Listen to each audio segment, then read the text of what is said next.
नमस्कार। आज रेसिपी छेली मुंड झोल आम कटा होता पियाज अदा रसुण पेस्ट एवं फ्राए होता छेली मुंड एवं चलतु स्टार्ट करवा। प्रथम प्रेसर कुकर टी गरम करवा एवं से किसी सोरिष तेल नेबा। सोरिष तेल टी गरम होला परे अध चामच चीनी पकेबा कलर पे और चीनी टी गरम हो गला से आम पियाज पकेबा। पियाज टी चीनी रे भल कि मिक्स कर नवा। एबे से गोटी मसला ऐड करवा। गोटी मसला माने आम नहींचु 2टी गुजराती 2टी डालचीन 2टी तेजपत्र। एबे कटा है पियाज को आम ऐड करवा एवं उभय को भल भाव मिक्स कर नवा। मटन रांधुले पियाज टी 50% पर्यंत आम नाल है पर्यंत जारिबा। 2 ରୁ 5 मिनिट जारिला परे से आम लंका हलदी ऐड करवा एवं भल भाव मिक्स कर नवा। एबे से आम अदा रसुण पेस्ट ऐड करवा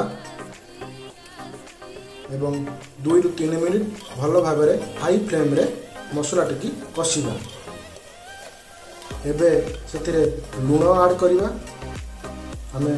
आम गोटे चामच लुण नहींचु आपण स्वाद अनुसार लुण यूज करें। एबे मसला 5 मिनिट है आम कषिचु। एबे मसला धीरे धीरे तेल बाहर आरंभ है।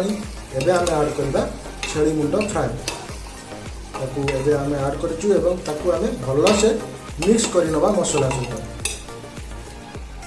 एबे आम मिक्स कर नेलु। चलतु एबे हाई फ्लेम रे ताकू आस्ते आस्ते कषिबा एवं धीरे धीरे से पानी बाहर आरंभ हो। ढांकुण टी सब घोड़े रखुवे। घाटी साइला परे एबे आमर कषा टी हो जाइए। मटन मुंड कषा एबे रेडी। से पानी बाहर आरंभ है। धीरे धीरे से पानी बाहर आम जाना सेटा हो गला।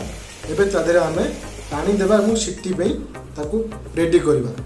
एबे सीटी पे रेडी हो गला।